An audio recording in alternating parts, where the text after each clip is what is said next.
Hello again everyone, I am here with you, Maestria, again in my channel, Maestria. Now today, we are going to find out the meaning of the 5 words I've given for our first set of alphabet vocabulary.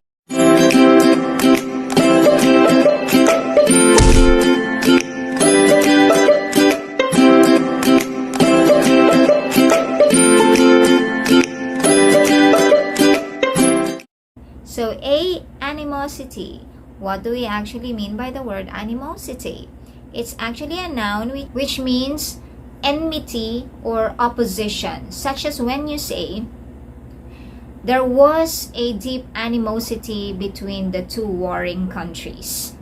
So animosity is hatred, opposition toward another. Animosity. Okay?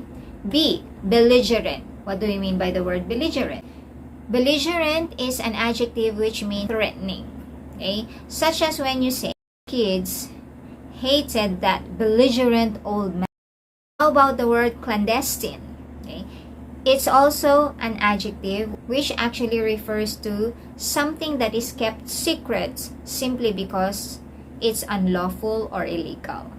Such as when you say, the man and his mistress had always made sure that their relationship is clandestine.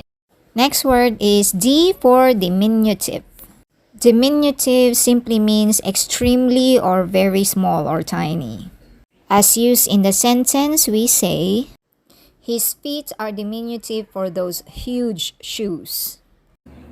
How about the word effluent? An effluent is actually a noun referring to a sewage or somewhere where a waste is discharged into the sea. Okay, so you're familiar, just like what you see in the picture. Such as when you say, the residents are complaining about the waste products coming from the effluent. So those are your first 5 of our alphabet vocabulary. We'll be having the next set again next meeting. See ya!